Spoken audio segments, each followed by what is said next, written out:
Hello everyone, this is LDJ11 Gaming. This is going to be a real quick recruiting update and just a little bit of a video update on the series and looking around the nation quick. We're going to start off by showing our commits.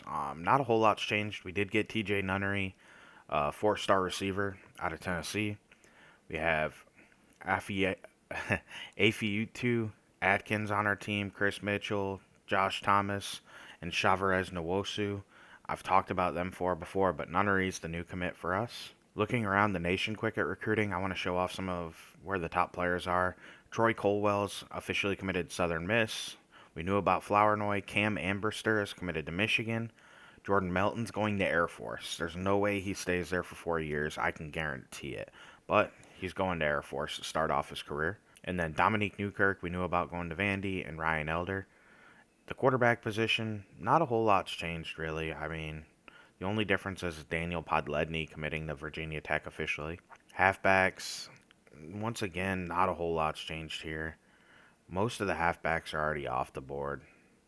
Day Day Anambanam going to Army. He's going to end up transferring out of there, I guarantee it, after 2 years.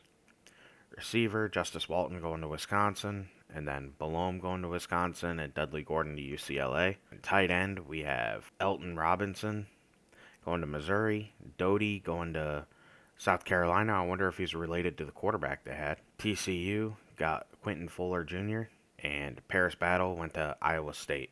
So that's some quick update on the offensive side of the ball recruiting.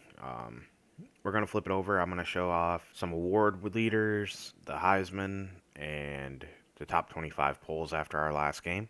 So here's our award semifinalists. I'm going to show you off each one.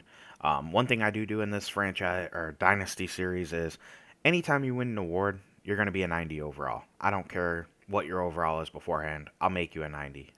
Same idea. If you're the Heisman winner, you go to a 99. If you finish on the Heisman top 5, you go to a 95. If you're a first team All American, you go to a 90. If you're a second team All American, you go to an 87. Now, that's only for the nation. That's not conference All Americans. I don't mess with them. That's a little wonky, and you'd have to do it based on the conference, so I'm not doing all that. And then the freshman All American first team, if they're not a 75, they go to at least a 75. That's the rules I have. I've always done it. I just think it allows for players that win an award and have played well to have a chance to continue their career playing well. So Cody Galea leads to Maxwell, followed by John Luafu and Michael Wright. Dorian Banks is the leading for the Walter Camp. Bednarik is Christopher Wilder of Texas A&M, an outside backer. Wilder also leads the Nagurski. The O'Brien is Galea.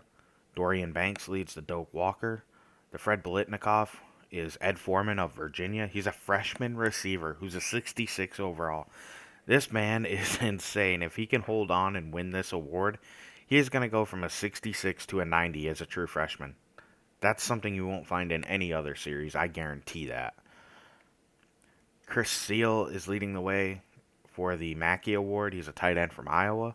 The Outland is being led by Cooper Moody, a tackle from Texas A&M. The Remington is Marcus McBride from Ohio State. The Lombardi is Elijah Sully out of Texas A&M. He's only a sophomore. He's 6'8", 256. He's going to have elite NFL projections going into the next season. The Butkus Award also going to Wilder. Army has John Michael Randolph leading the way at corner for the Thorpe. The thing for him is he is lucky because he is grandfathered in, so he'll have a chance to go pro. But now if you're going into your junior year and you reaffirm your commitment to a service academy, you are stuck going to that service academy and following through on your commitment of the service, which is the point of the service academy. So I do understand.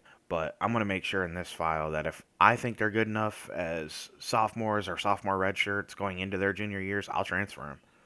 And they'll move on and they'll have a chance if they think they can go pro. The Groza, Wes Cantz of Notre Dame. The Guy is Darius Mitchell of Stanford. And C.J. Woolyard, a receiver from Texas A&M, also leads the Jet, which is the kick returner. And Dylan Johanneson's second place. So after I talk smack about him, I find out he's in second place on the Jet award list. Next up, we're going to take a look at the Heisman standings real quick. Cody Galea leads the way, followed by John Luafu. Dominique Bennett, a halfback from North Carolina, stepped up to number 3 on the list. I'm guessing since the injury to their quarterback, Jake Pullman, they've really leaned into him, and that's how he's been able to drive his Heisman campaign. Dalton Alexander's up to number 4 from Florida State. And number 5 is Michael Wright from Miami of Ohio. He is a beast. We'll see if he can keep hanging into the Heisman running. I'd like to see him make it to the final 5, but we'll find out. A look at your top 25 heading into our next week in the college football playoff. This is going to be our first time showing that off. Texas A&M leads the way at number 1. Wisconsin's going to be number 2. 3 is Notre Dame. 4 is Florida State. And this is going to be the final season of only 4 teams making it. In the future, college football revamp made it to where you can have 8, not 12. But I'll do 8 from following this season on. So this will be the last season of the 14 playoff, and then 2024 will go to an 18 playoff. So Georgia's just on the outside looking in right now, and they only have 1 loss on the season, and that's to Florida. So they have a good chance. Their remaining schedule is pretty easy. Depending on their standings within the SEC East, they might have a shot to win the SEC and drive their way up into that top conversation. Texas in their final season in the Big 12. Stanford, Michigan State, Nebraska, Florida, Arkansas, Michigan, UCLA, Ohio State drops from 8 to 14 as they lost their 3rd game on the season. How they're still ranked 14th, even with 3 losses, I don't know. I understand they lost to number 6 Texas. They lost to number 2 Wisconsin, and now they've lost to number 11 Michigan State. My big problem with it isn't the fact that they lost to those 3 teams. It's that they've only beaten one other ranked team, which is Rutgers, and they did it in relatively convincing fashion, but everybody else on their schedule kind of stinks. So, I don't get how they're ranked so high.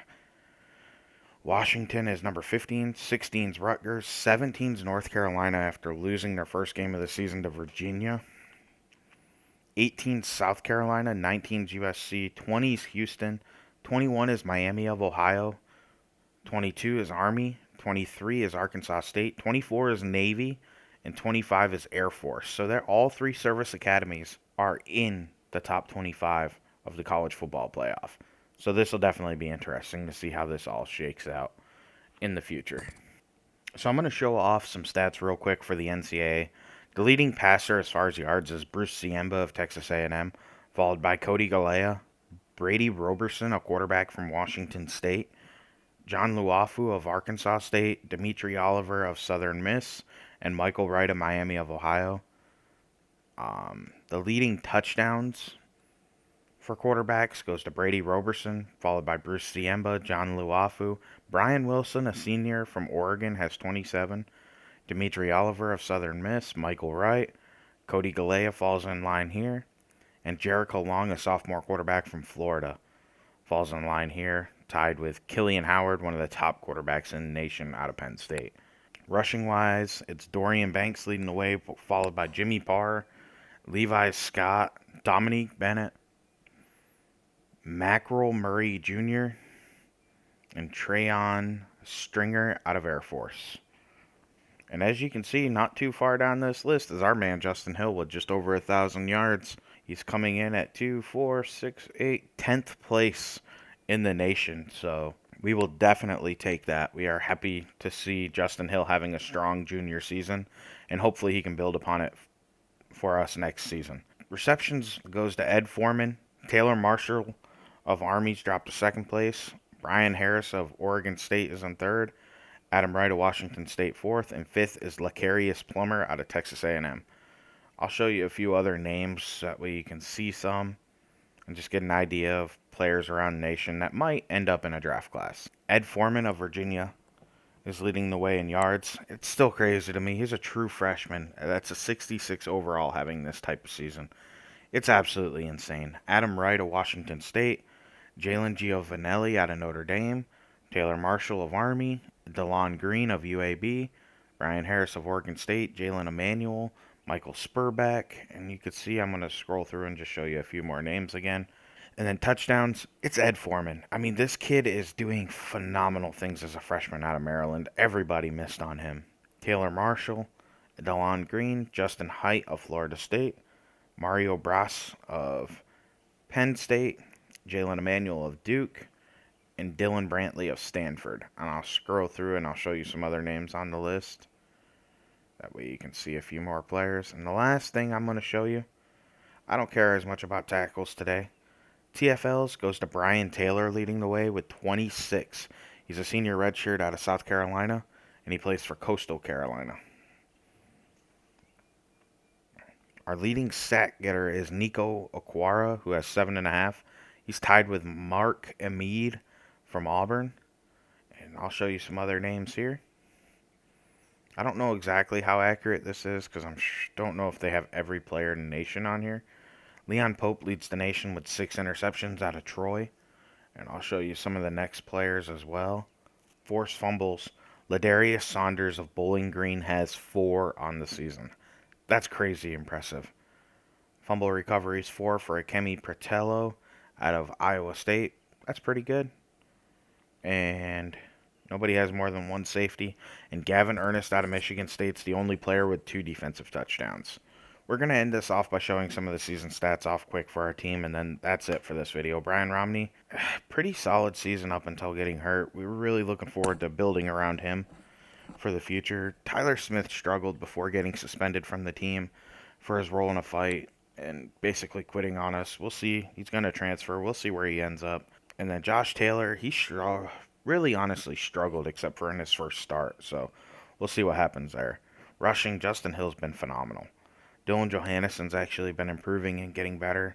Romney was such a find on the ground. He really helped us out. Even though we were getting our butt kicked, he helped us out. Receiving, Keemon Williams and Ryan Glad both are tied for receptions, but Keemon Williams has a decisive lead in touchdowns with 5, and Ryan Glad, after getting his first touchdown of the season, finally has 1. Yards-wise, though, Ryan Glad has 588 yards. He is way out front for this team. Justice Hopkins, Dalton Alexander, Justin Hill, Scott Parker, who's still hurt, Marquez Singleton, Dontrell White. Defensively, Thomas Turner leads our team in tackles, followed by J.R. Henry and Seth Weischer, and they have a decisive lead over everybody else. TFL is 10 for J.R. Henry, 8 for Devon Hollier, 7 for Seth Weischer. Sacks, 5 for Devon Hollier, 3 for Kailani, 3 for Turner, 2 for Patrick Haynes, 1 for J.R. Henry, 1 for Christian Smallwood, and 1 for Terrence Hunt. Interceptions, Micah Dotson has 2, and both of them came at end of games, so that's pretty clutch if you ask me. Patrick Farnock has 1, J.R. Henry has 1, Jeremiah Ingram with 1, and Cameron Jefferson has 1. I'll show off kicking stats real quick. Matt Morton is 9 of 11 kicking. He's been pretty solid for us. Punting wise, he's averaging 38 yards a punt through the air, and his net average is only 30.3, so he can improve. We'll see. Hopefully we don't need to punt that much, though. So this is LDJ11 Gaming. Thank you for taking time to watch my little update video. It's the easiest way for me to try to get the videos a little shorter and still give you information I'd like you to know. So thank you for watching. Have a wonderful day. Please like and subscribe.